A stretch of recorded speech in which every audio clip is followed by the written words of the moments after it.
기도할 수 있는 또 이렇게 기회를 갖는다는 게 얼마나 큰 은혜인데요. 네, 감사하고요. 우리 열왕기하 20장 1절부터 6절 읽을까요? 그때 히스기야가 병들어 죽게 되매 아모스의 아들 선지자 이사야가 그에게 나와서 그에게 이르되 여호와의 말씀이 너는 집을 정리하라 내가 죽고 살지 못하리라 하셨나이다. 히스기야가 낯을 벽으로 향하고 여호와께 기도하여 이르되 여호와여 구하오니 내가 진실과 전심으로 주 앞에 행하며 주께서 보시기에 선하게 행할 것을 기억하옵소서 하고 히스기야가 심히 통곡하더라. 이사야가 성읍 가운데까지도 이르기 전에 여호와의 말씀이 그에게 임하여 이르시되 너는 돌아가서 내 백성의 주권자 히스기야에게 이르기를 왕의 조상 다윗의 하나님 여호와의 말씀이 내가 내 기도를 들었고 내 눈물을 보았노라. 내가 너를 낫게 하리니 네가 3일 만에 여호와의 성전에 올라가겠고 내가 네 날에 15년을 더할 것이며 내가 너와 이성을 아스로 왕의 손에서 구원하고 내가 나를 위하여 내 종 다윗을 위함으로 이성을 보호하리라 하셨더라. 아멘. 남유다는 20명의 왕이 있다고 말씀드렸어요. 기억에 나는 왕 이름 3명 되라 그러면 저는 3명밖에 몰라요. 아사, 히스기야, 그리고 요시야. 어떻게 북이스라엘의 19명의 왕과 남유다 20여 명의 왕, 39명의 왕을 다 외우겠어요. 저도 학교에서 강의를 하지만 다 못해요. 그리고 가끔 헷갈리는 게 르호보암하고 여로보암하고 헷갈려요. 그래서 여러분 그 다 어떻게 할아버지 성함은 잘 모르잖아요. 할아버지 성함을 잘 기억 못하는 사람들이 무슨 제가 몰라도 된다는 게 아니라 다 알기가 힘들다 말씀드렸지만 아까 우리가 남유다는 20의 왕 중에서 오늘 또 설교 들으신 분 있을지 모르니까 16대 왕이 요시야 왕이에요. 종교개혁의 기수 아사와 왕과 함께 중요한 사람이고 그에게 4명의 아들이 있었는데 그 중에 첫 번째 아들인 나가서 전쟁에 죽었다 치고 두 번째 왕이 두 번째 아들 셋째 그리고 손자 마지막에 히드기야가 20번째 왕이었더라. 시기적으로 볼 때 히드기야 왕 13대 왕 히드기야 왕 때는 선지자가 이사야예요. 그리고 20대 때 히드기야 왕 때는 선지자가 예레미야예요. 물론 요시야 때부터이지만 그렇게 보시면 되고 북이스라엘은 722년에 멸망하고 남유다는 586년에 훨씬 뒤늦게 남유다가 BC니까요. BC로 멸망했지만 하나님께서 그때 이 세 사람을 잊지 말아야 되는 게 저는 왕 세 사람 그리고 더 한 명을 꼭 따지라 그러면 당연히 다윗이죠. 왕으로 따지면 다윗을 빼놓으면 안 되죠. 다윗 그리고 말씀드린 것처럼 히스기야 요시야 이 정도 넣어도 되고 아사까지 넣으면 4명. 그래서 우리가 이 아사가 굉장히 사실 구약의 종교개혁의 기수 같은 사람이죠. 요시야처럼. 근데 이 사람들이 공통점이 있어요. 여러분 성경을 연구해 보시면 이 4사람, 3사람은 제일 중요한 게 성전 중심이었어요. 다윗도 그랬죠. 요시야도 그랬고요. 오늘 히스기야도 마찬가지예요. 모든 일에 어려움이 있으면 어디부터 갔냐? 성전에 갔어요. 여러분 이런 것들을 잡아야 돼요. 아주 힘들고 지칠 때 그들은 하나님의 성전에 올라가 하나님을 찾았고 기도했다는 아주 공통점이 있어요. 하나님은요 그런 사람을 귀하게 여기시는 것 같아요. 어떤 사람을 귀하게 여길까요? 하나님의 귀하다고 여겨지는 곳에 몸이 찾아가는 거예요. 여러분 이 몸은요 제가 요즘 이렇게 좀 약간 용서하는 들으세요. 다이어트라는 걸 좀 비슷한 거 해봤거든요. 몸은요 거짓말하지 않아요. 그러니까 자기 몸이 조금 불편하면 벌써 잠자리가 힘들고 자기 몸이 오늘 내가 뭘 먹었는가도 보여주는 것 같고 내 몸에 따라서 눈도 피곤한 거고 몸이 따라가야 돼요. 신앙은요 가만히 보세요. 자기의 신앙관이 몸이 드러나줘요. 몸이. 그러니까 힘들고 어려울 때 신앙이 없는 사람들은 바닷가로 가고 사실상은요 신앙이 있는 사람들은 어디로 가는 줄 아십니까? 성전으로 와요. 그러니까 몸이요 굉장히 중요한 거예요. 신앙이 없는 사람들은 탓을 하고요 원망을 하고요 믿음 있는 사람들은 입이 열려서 제가 오늘 11시 예배 때 큰 꿈은 없습니다 이런 찬양이 자기를 끌어가요. 몇 년 전에는 사랑합니다 나의 예수님 얼마나 또 1년 내내 불렀어요. 그러다 또 안 부르고 그렇게 하지만서도 몸이요 드러내 주는 거예요. 그 사람의 마음속에. 어떤 사람은 영혼의 건강함이 오면 하나님 앞에 어떤 신앙인은 그런 말씀 드려요. 내가 가지고 있는 걸 드리고 싶어하는 사람도 있어요.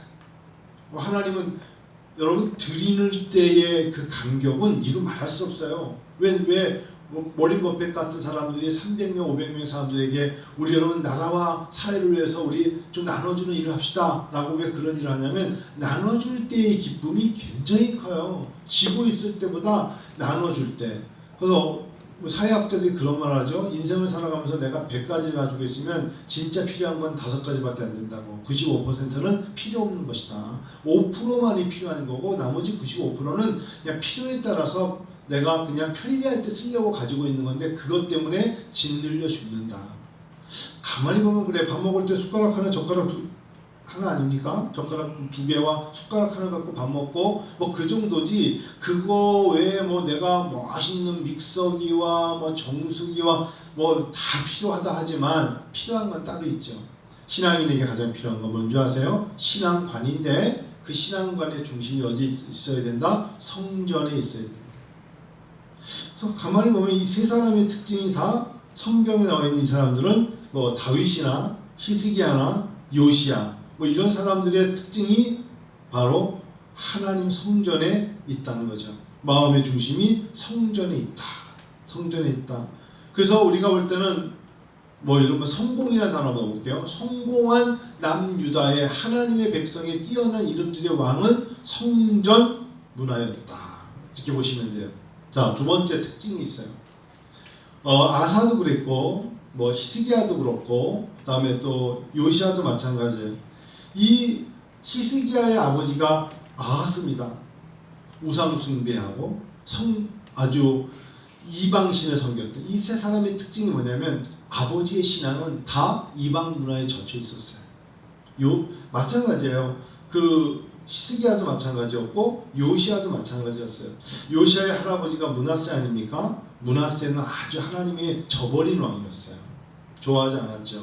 여호와 보시기에 악을 행한 것, 무죄한 피를 많이 흘린 사람이 누구예요? 할아버지 므낫세였어요. 요시야의 아버지, 그러니까 15대가 됐죠. 암몬. 아몬도 아버지 굉장히 우상을 섬겼던 사람이 요시야의 아버지예요. 그런데 보세요. 성경을 볼 때 여러분 이건 절대적이지 않아요. 그래서 아버지가 신앙이 좋으니까 아들이 신앙이 좋을 것이다. 그렇게 볼 수가 없어요. 아버지가 하나님을 잘 섬겼기 때문에 아들이 하나님을 잘 섬긴다는 법칙이 있을 수도 있지만 절대적이지 않아요. 아버지가 신앙생활을 잘 못했어요. 요시야도 그랬다니까요. 그런데 요시야는 하나님을 잘 섬겼어요. 히스기야도 마찬가지예요. 히스기야도 그 아버지가 바로 하나님을 잘 섬기지 못했어요. 그런데도 히스기야는 하나님을 잘 섬겼어요. 우리가 그런 것을 보면 때로는 신앙은 하나님과 내가 1대1로 쓰는 것이다 라는 것을 잊어서는 안 돼요. 꼭 아버지가 신앙생활을 잘했기 때문에 잘할 것이다. 반대로 할게요. 내가 신앙생활 잘했으니까 내 아들이 신앙생활 잘할 것이다. 아니라니까요. 요시야의 아들이 여호와김, 그리고 손자 여호와긴, 결국 요시야의 아들이었던 시드기야 다 망쳤어요. 그런 법칙은 없어요. 그래서 하나님은 그 당시 때 꼭 내가 신앙생활을 잘한 것으로 내 자녀들도 신앙생활을 잘하기를 간절히 기도해야 돼요. 다시 한번 강조합니다. 기도는 관계 기도를 해야 돼요. 하나님, 내 아들이 공부를 잘해서 좋은 대학을 가고 좋은 직장을 갖게, 이런 기도, 그거는 8살짜리가 뭐 달라는 거예요? 곰인형 달라고. 10살짜리 아들이 뭐 달라고요? 게임기 달라고 하는 기도를 엄마가 준 걸 보고 와! 하나님 내 기도에 응답했어! 그런 어린아이 같은 10살짜리 기도를 40살, 50살 될 때까지 기도하고 있다면 그건 참 어리석은 거예요. 어떤 기도를 해줘야 되고 보여줘야 되느냐? 하나님과 너와의 관계가 어떠니?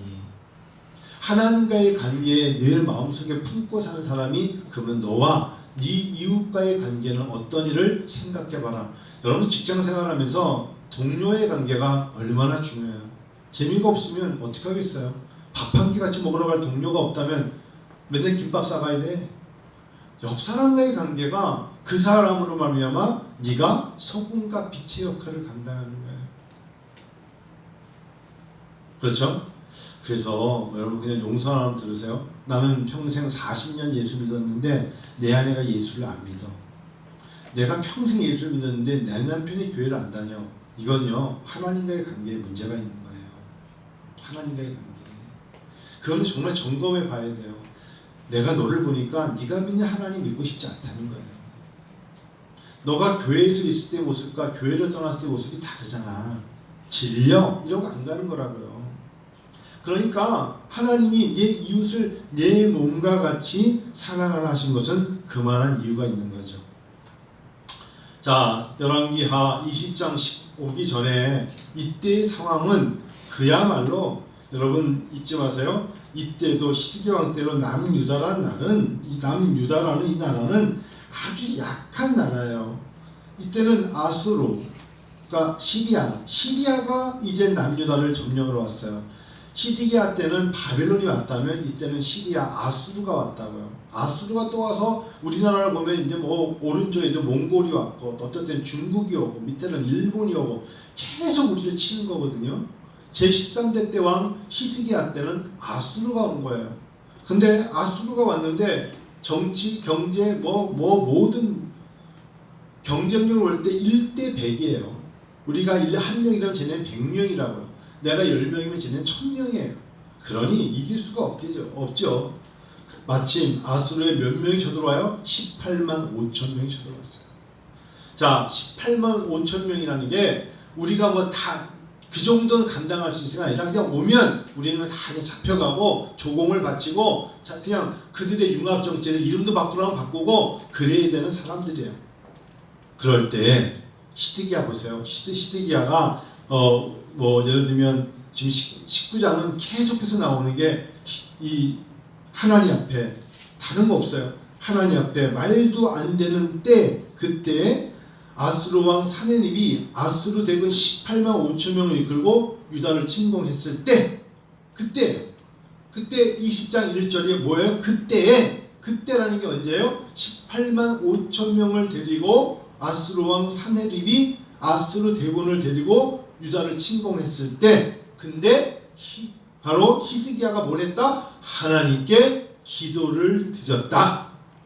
하나님께 기도를 드렸고 하나님은 하룻밤 만에 18만 5천 명을 하룻밤새 전멸시켰던 그때를 말하는 거예요. 시드기야는 예레미야 21장에 나오는 시드기야는 혹시 네가 기도할 수 있으면 기도하면 바벨론 군대가 도우신 하나님이 도우실 수 있지 않겠니? 라고 말했던 시드기야와 다르게 히스기야는 절대적으로 내 눈앞에 18만 5천 명이 우리를 치어왔을 때 전적으로 하나님을 의지했더니 하룻밤 만에 하나님께서 사내립 군대를 다 쳐 죽여 전멸시키시더라 라는 그때에 그런데 인간의 연약함으로 히스기야가 그 일을 전쟁을 치르고 승리의 기쁨도 잠시 병들어 죽게 되더라 라는 때 여러분 참 호사였어요. 좋은 일이었어요. 그런데 자기는 왕으로서 할 일을 다 했는데 개인적으로 병들게 되더라. 20장 1절 한번 읽어시죠. 그때 히스기야가 병들어 죽게 되매 아모스의 아들 선지자 이사야가 그에게 나와서 그에게 이르되 여호와의 말씀이 너는 집을 정리하라. 내가 죽고 살지 못하리라 하셨나이다. 이거는 이사야는 대언을 한 거예요. 자, 하나님은 우리에게 분명히 이런 말씀을 주신 게 많죠. 너 그렇게 하면 네가 단명해. 성경 그런 거 많죠. 네가 그렇게 잠언 6장 16절 19절에 7가지 제약을 지면서 하면 너가 악인은 망해. 시편 1편도 그거잖아요. 의인은 여호와의 물가에 심은 나무가 시절을 쫓아 굉장히 무성하지만 악인은 망하리로다. 그걸 하나님이 말씀하신 거예요. 그 대상자에게 말씀하신 거예요.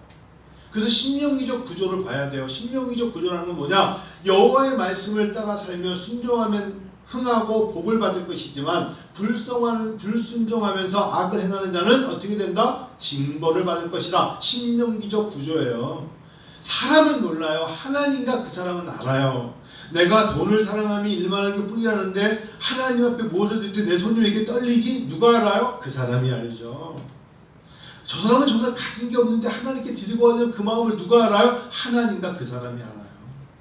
그런 구조예요. 그때 히스기야는 그대로 이 말을 듣게 되죠. 너가 병들어 죽게 될 것이다. 그러면 히스기야가 어떻게 내가 전쟁 중에서도 이렇게 큰일을 했는데 내 몸은 이렇게 약해져서 죽을 수 있습니까? 라고 저항하며 대항하며 말을 붙일 수 있었는데 그렇지 않았어요. 2절 읽어시죠. 히스기야가 낯을 벽으로 향하고 여호와께 기도하여 이르되. 이게 몸이 벌써 드러난다. 여러분 몸은요 거짓말 안 해요. 딱 다쳤을 때 제일 먼저 그가 낯을 벽으로 향했다. 인간적으로는 한계입니다. 내가 할 수 있는 건 뭐다? 벽으로 향하고 여호와께 기도하였다. 이게 답이에요. 이게 답이라고요. 우리가 신앙생활이 되게 복잡하지 않아요. 다 딱 따지고 보면 힘들면 하나님을 찾아라. 힘들면 여호와의 성전에 올라라. 힘들면 그분을 붙잡아라. 너의 도움이 어디서 올고 천지를 지으신 여호와 하나님에게서로다. 예수를 믿지 않고 신앙이 없는 사람은 굉장히 논리적으로 이성적으로 무엇을 따져들어요. 그리고 그것이 자기 이성에 와닿지 않으면 따르지 않지만 믿음의 사람들은 그래서 다른 거예요. 믿음의 사람들은 믿음의 사람이기 때문에 여호와 하나님께 자문 때로는 여쭤보고 거기에 답이 있음을 알고 깨닫는 거죠. 3절 읽어요. 시작. 여호와여 구하오니 내가 진실과 전심으로 주 앞에 행하며 주께서 보시기에 선하게 행한 것을 기억하옵소서 하고 히스기야가 심히 통곡하더라. 몸은 거짓말하지 않아요. 히스기야는 뭐뭐 하는 채가 아니라 전심으로 하나님 앞에 통곡하더라. 여러분 신앙생활을 하는 사람들을 이렇게 자세히 들여다보면 그래서 성령이 충만하다는 건 시간이 갈수록 그 사람이 그리워지는 사람이 성령이 충만한 사람이에요. 보고 싶어지고 그 사람에게 안부를 묻고 싶고 그 사람이 보니까 두 손을 들고 뭐 빠바바바 하면서 방언기도 하고 성령 그런 것은 여기가 아니라 여의도 쪽 가서 물어보셔야 되는 거고 정상적인 개혁주의 장로교 신앙을 했다면 그렇게 말하는 사람은 어리석은 사람이에요. 성령이 충만한 사람은 그게 아니라니까요. 성령이 충만한 사람은 하나님을 사랑하고 이웃을 사랑하는 사람이에요. 그 사람이 그리워져요. 그 사람이 그리워진다는 건 성령의 교통교제가 있는 거예요. 성령님이 그 사람을 위해서 기도하게 하시는 거죠. 그 사람에게 안부를 묻는 것이죠. 그래요 안 그래요? 그래서 성령이 충만한 사람들은 가만히 보면 관계가 중요한 사람들이에요. 정말 궁금했어요. 안부를 묻고 싶었어요. 어떻게 지내는가 보고 싶었어요. 이런 느낌을 줘야 돼요. 그리고 그들의 입에서 함부로 정죄하지 않아요. 기도하지 않으면 당신 죽어 이런 소리 함부로 하면 안 돼요. 내가 보건데 당신이 보는 거지 하나님 보는 거가 달라. 그래서 자꾸 자기가 판단하는 걸 상대방을 죽이려 드는 사람은 자기가 죽어요. 자기를 떠나가거든 사람들이. 외로워요. 그래서 여러분 히스기야는 뜻 이름이 뭔지 아세요? 따라 하실까요? 여호와는 여러분 잊지 마세요. 여호와는 나의 힘.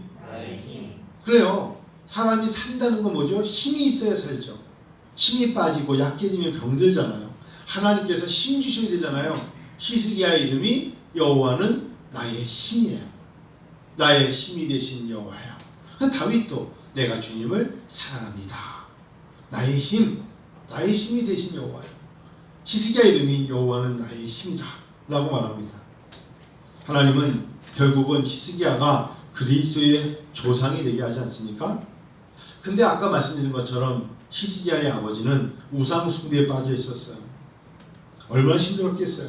그러나 그는 아버지가 그랬을지라도 하나님 중심으로 가는 사람들. 여러분 우리가 그런 환경을 참 많이 봐요. 불가피하게 우상, 불가피하게 예수 믿지 않는 분위기, 불가피하게 이방 문화에 접해 살아갈 수밖에 없는 불가피하다는 환경이 히스기야나 요시야나 아사나 이런 데 하다못해 우리가 잘 알고 있는 아브라함의 아버지 데라도 우상을 섬기는 지역이었잖아요. 그런 곳에서 우리가 참 얼마나 큰 은혜와 은총을 받았냐면 그럼에도 불구하고 나는 하나님을 바라보고 나는 하나님을 찾고 하나님께 기도하며 하나님께 전적으로 매달리고 있다는 게 얼마나 큰 사랑과 은혜입니까? 그리고 더 나아가서는 아버지가 성전은 아들아 이렇게 짓는 거야? 아들아 성전은 이렇게 귀한 거야? 말하지 않았어도 히스기야가 예루살렘 성전을 수리하고 우상 숭배의 단을 제거하고 유월절을 다시 제정합니다. 이게 하나님과의 관계가 깊지 않으면 할 수 없는 결단력이죠. 그 열왕기하 18장 4절에 나와 있는 거예요. 또 아수르가 침공했을 때, 또 자신이 병들었을 때, 어려울 때 기도할 수 있는 사람이 되었다는 것은 하나님과의 관계가 깊지 않으면 누구를 찾아가서 의뢰하고 누구에게 자문을 구하고 그렇게 하지 않고 하나님께 기도함으로 이겨냈다는 것은 놀라운 하나님의 사람이다. 세 번째 생각해 봐야 되는 게 히스기야의 가장 큰 장점 중에 또 하나가 뭐냐면 왕이에요. 왕이면 굉장히 높은 신분인데 이사야와 굉장히 친밀하게 의논을 해요.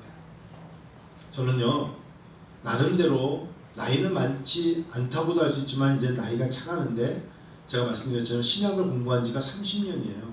전도사 생활을 시작한 지가 전도사 때부터 어느덧 30년이 됐어요. 그러면 많이 이제 느꼈겠죠. 많은 걸 경험해 봤겠죠. 그렇죠? 신앙생활을 하다가 가장 시험에 들어서 허위적거리고 못 나오는 사람들의 특징은 교육자, 목회자와 가깝지 않아요. 먼 동산에서 쳐다보고 목회자에게 자기 자신을 개방하지 않아요. 더 나아가서는요, 우리에겐 작으니까 괜찮지만 그 사람들은 멀리 있으면서 자기에게 목회자가 다가오지 않는 것 때문에 섭섭해하고 꼭 파단을 만들어요. 뒤에서 꼭 뒷말을 하고 욕을 하고 목사님은 이래서 싫고 저래서 싫고 뭐 생긴 게 재수 없어 이러고 끝나요. 진짜 그러고 끝나요. 대부분이 그렇게 가요. 그래서 자기가 은혜를 못 받고 자기가 영적인 시험에 든 사람들은 목회자와 가깝지 않아요. 목사가 가장 힘든 게 뭔지 아세요? 사람이 변질되어 가는 모습을 볼 때, 변하여 새 사람이 아니라 변질되어 가는 모습을 볼 때 목회자로서 낙심이 와요. 어떻게 나와 신앙생활을 같이 하면 더 잘 돼가야 되는데 시간이 가서 변질되지? 그러면 굉장히 낙심이 와요. 그 낙심 올 때 제가 선배 목사님 그런 걸 물어보면 목사님들의 대답이 참 다양해요. 어떤 분은 정말 울면서 기도한다. 어떨 때는 어떤 분은 그냥 그 사람을 잊어버려. 자꾸 생각하면 마음이 아프니까 잊어버린다. 뭐 그런 분도 있고 다 다양해요. 한 목사님은 어떻게 하실까요?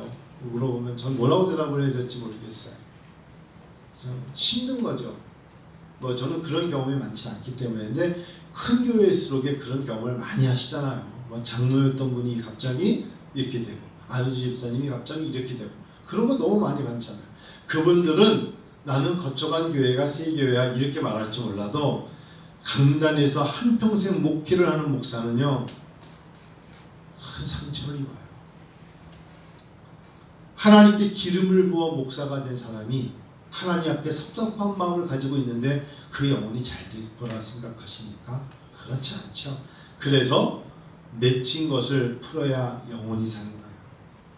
그래서 목회자도 성도와 맺힌 것이 있을까봐 하나님 앞에 자꾸 맺히지 않으려고 그냥 모른 체하고 양보하고 잊어주려고 그러고 그냥 웃어주고 하지만 왜 목회자도 잘못되지만 그 영혼이 잘 되질 않아요. 잘 되질 않아요. 그런 거거든요. 아수르가 침입했어요. 그 어려운 상황에서 대비할 정도로 무엇인가를 이렇게 그 와중에서도 성 안에 수리시설을 잘 갖춰서 적의 공격에 대비할 정도로 침착했던 사람이 히스기야예요. 그러니까 히스기야는 항상 머릿속에 혹시나 우리는 정말 가진 게 요만큼밖에 없지만 저 대군이 18만 5천 명이 왔을 때 우리는 어떻게 이겨낼 수 있을까를 그냥 그냥 뭐 노세가 아니라 어쩔 수 없어 라고 말하는 게 아니라 항상 그 마음에 준비를 하고 있었어요. 어떻게 하지? 감당하기 힘든데, 우린 너무 연약한데.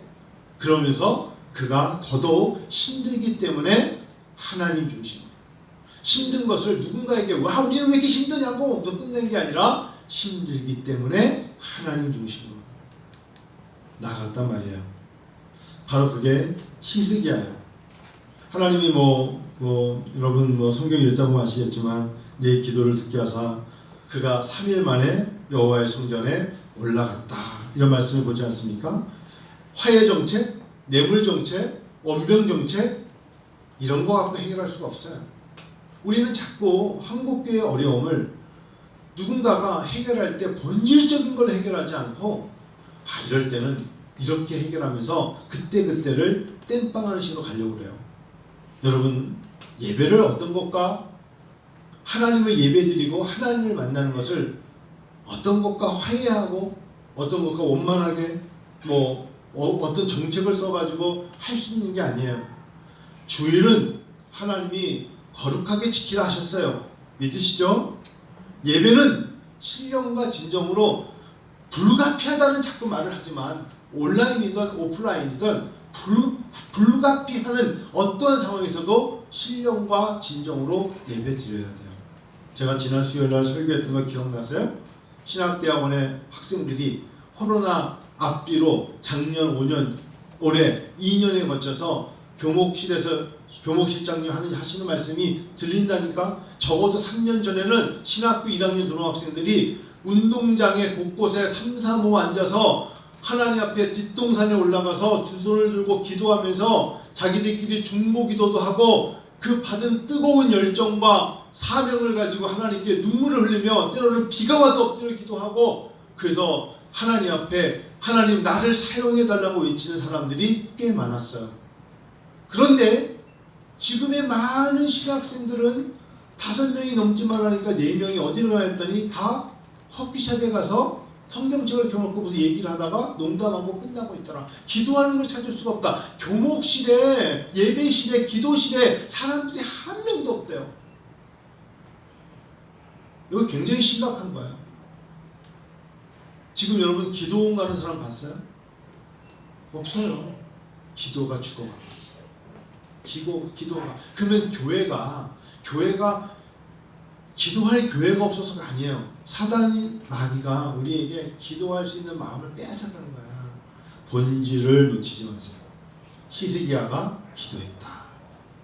히스기야가 나라가 어려웠고 개인적으로 병들어서 어떻게 했다? 기도했다. 있습니까? 그래서 부부가 집에서도 기도하고 아이들을 놓고도 잘 될 거야 라고 생각하면서 기도하고, 기도하면서 하나님이 주신 위로를, 본질적인 것을 회복을 해야지. 본질을 놓치면 안 돼요. 기독교의 신앙이 뭡니까? 하나님 안에서 하나님께, 하나님으로 말미암아 주님의 이름으로 특별한 것은 특별히 응답하실 거라는 믿음을 가지고 나가야죠. 아멘. 그때 하나님이 이루시지 않겠습니까? 마지막으로요, 히스기야 그러면은 저는 생각나는 게, 히스기야는 하나님의 말씀 앞에 굉장히 경건했어요. 그래서 여호와 하나님이 말씀하신다, 그게 바로 그가 말씀을 전하는 이사야와 굉장히 가까웠다는 이야기거든요. 그러니까 말씀에 대해서 누가 하나님의 말씀을 얘기한다 그러면 긴장하고 경건하게 받아들이고, 설령 그가 무화과 반죽을 가져오라 하면 가져다가 드리고. 이해가시죠? 이렇게 하라 그러면 이렇게 하고 저렇게 하라면 저렇게 하고, 왜냐고 묻지 않았어요. 다윗의 성, 이 성을 보호하리라 하면 아멘 했고, 우리가 성전을 다시 한번 우리가 이렇게 해서 하나님 앞에 재건하여 드리자면 아멘 했고, 하나님 말씀이 임했을 때 그는 전적으로 신뢰했던 그가 15년이라는 인생의 생명을 더 연장하게 되지 않습니까? 하나님 말씀을 의존하는 자, 하나님의 말씀은 힘이 있고 하나님 말씀이 치료잖아요. 하나님 말씀이 치료임을 믿으세요? 하나님 말씀이 치료예요. 하나님 말씀이 임하는 그곳에 치료의 강선이 거하는 것이고 하나님의 말씀으로 역사하시는 거잖아요. 그래서 우리가 변화산 이야기를 들었지만 벙어리 귀신 들린 아들을 데리고 와서 얘기했을 때 할 수 있거든이 무슨 말이냐? 할 수 있거든이. 믿는 자에게 믿음이 뭡니까? 말씀이 육신이 되어 우리 안에 거하시는 거잖아요. 그걸 너희가 믿느냐 물으시는 거예요. 아멘이죠? 네. 믿는 자에게는 능치 못할 것이 없는 하시면서 내가 어느 때까지 이걸 참으리요? 주님이 그러셨잖아요. 믿음을 가지고 나가야죠. 말씀 앞에 떠셔요. 하나님 말씀을 읽을 때 동화책 잘 읽었네 이렇게 말하는 사람은 없잖아요. 설교를 듣고 말씀을 들었을 때 여러분이 행함이 없는 믿음은 죽은 거라 그랬어요. 코로나19의 은비교 성도 여러분, 코로나 이후를 바라보지 말고 코로나 때 잊지 마시고 하나님 앞에 공예배를 드려 나오세요. 자꾸 나오라고 권면할 때 여러분이 응해하세요. 새벽에도 일주일에 월화수목금토 토요일은 없으니까 하루라도 나와서 피곤한 거 알지만 목사님은 안 피곤하시죠? 어떻게 인간이 안 피곤합니까? 그런데 그때에 주시는 하나님의 놀라운 은혜가 피곤함을 이기기 때문에 나오는 거예요. 아시겠어요? 수요일날 더운 거 알아요. 그래서 마음속에 수요 예배를 몇 주 동안 너무 무더위인데 하지 말까? 그렇게 생각할 수 있지만 아니에요. 수요일날 나와 기도하는 사람들이 의인의 간구는 역사하는 힘이 있다. 그들이 나와서 하나님의 전에서 기도를 해야 의인의 역사가 이루어짐을 체험할 수 있다. 그래서 그런 거예요. 말씀 마칠게요. 열왕기하 우리 히스기야 왕을 통해서 히스기야 왕을 통해서 잊지 마셔야 되는 게 바로 그런 거예요. 하나님이요, 너는 오늘 죽게 됐어. 넌 병들었어. 니네 나라도 멸망할 것이고 사내리 군대가 와서 너희 안 돼. 넌 개인적으로 종말이야. 넌 죽어. 이럴 때 그 일이 우리에게 와요. 우리 인생에 온다고요. 사업에 망하는 사람은 알고 망합니까? 그렇지 않거든요. 인생에 큰 어려움이 항상 좋지만 않아요. 그때 어떻게 하실래요? 성전에 올라가세요. 5절만 읽고 마칠게요. 자, 우리 5절 한번 읽어요. 시작. 너는 돌아가서 내 백성의 주권자 히스기야의 일을 왕의 조상 다윗의 하나님 여호와의 말씀이 내가 네 기도를 들었고 네 눈물을 보았노라. 내가 너를 나태하리니 내가 3일 만에 여호와의 성전에 올라가게 되고. 성전에 올라갈 힘을 받았다는 것만으로도, 여호와의 성전에 문을 열고 하나님의 성전에 들어올 수 있다는 것만으로도 축복입니다. 혹시 여러분 그 불교의 절, 대웅전이든 하다못해 조계종이든 종로에 있는 조계종이나 이런데 거기에 이렇게 불상 앞에 들어가서 한번 가서 앉아 있어 본 적이 있으세요? 쉽지 않죠. 예수 믿는 사람들이 어릴 적에 못 모르고 어떻게 갔다는 게 아니라 이제 자기가 신앙이 들어서 신앙생활을 잘하면서 자기 스스로 절을 어떤 경우에도 찾아가서 옆에서 목탁 소리 들으면서 회심가를 부르는데 앉아가지고 다 다른 사람들이 하는 것처럼 이렇게 자식을 하고 앉아가지고 부처님을 바라보고 있는 그러고 쉽지 않죠. 제가 이 말씀 왜 드린 줄 아세요? 우리가 마음속에 가면서 여러 가지 생각이 들죠. 혹시나 애가 귀신의 유혹을, 혹시 내가 이방신 두려움, 하나님의 진노하심이 있으면 어떡하지? 별 생각 다 들고 거기를 불가피하게 가서도 그냥 가다가 드라마 촬영을 하는데 옛날 최선자 권사님 들었고 예수 믿으면서 그런 데 가가지고 그런 드라마를 찍을 때 굉장히 기도 많이 하고 안 되잖아요. 하나님 제가 혹시나 시험에 들까봐. 그럴 수 있죠. 예수를 전혀 믿지 않는 자가 교회 문을 열고 들어와서 예배를 드린다는 게 얼마나 힘든 건지 알아요? 그것을 개혁주의 신학으로 볼 때는 하나님의 인도하심이 없으면 절대 못해요. 하나님의 인도하심으로 하나님이 문을 열지 않으면, 그 사람에게 마음의 문을 열고 하나님의 성전으로 부르지 않으면 절대로 그는 문 앞까지는 와도 성전의 문을 열고 어떤 경우에도 들어올 수가 없어요. 두 번째, 어떠한 경우에도 앉아서 예배라는 한 시간을 드릴 수가 없어요. 그래서 예수를 믿는 사람이 예수를 믿지 않는 사람을 교회당까지 들어와서 예배를 드리게 하는 것은 할 일 다 한 거예요. 나머지는 성령이 하셔야 돼요. 우리는 계속 권면할 뿐이거든요. 참 어려운 거예요. 어려운 거라고요. 하나님 앞에 성전에 마음껏 드나들 수 있다는 게 얼마나 큰 축복인 줄 아세요? 예를 들어 볼게요. 예수를 믿다가 떠나버린 사람들이 있어요. 그들을 여러분 오게 하는 방법을 찾아보세요. 얼마나 어려운데요. 실족하여 교회를 떠난 사람을 소고기를 먹이고 별일을 다 해도 안 와요. 다른 데는 가자도 다 갈 겁니다. 그런데 가서 예배드리자 그 말을 듣고 올 수 있는 사람이 제가 볼 때 10명 중에 1명 있으면 기적이에요. 그만큼 하나님의 성령이 지배하지 않으면 절대로 걸음으로 교회 문을 열고 들어오지 못해요. 이해가시죠? 하물며 예배를 드린다? 이거는 하나님의 성령의 지배를 받아야죠. 그런 것입니다. 그러니까 성도 여러분, 마음껏 교회 문을 열고 새벽이든 수요일이든 주일이고 들어와서 내가 속한 교회에서 찬양하고 기도하고 예배드리며 하나님을 찾을 수 있다는 것은 기회예요. 기회, 축복의 기회, 은혜의 기회. 같이 기도할까요? 우리 시간에 한번 여러분 같이 기도하는 마음을 가지고 하나님, 오늘 히스기야 왕을 통하여서 놀라운 생각을 갖게 됩니다. 하나님 앞에 벽을 향하여 내 낯을 향하고 벽을 향하고 하나님께 기도합니다.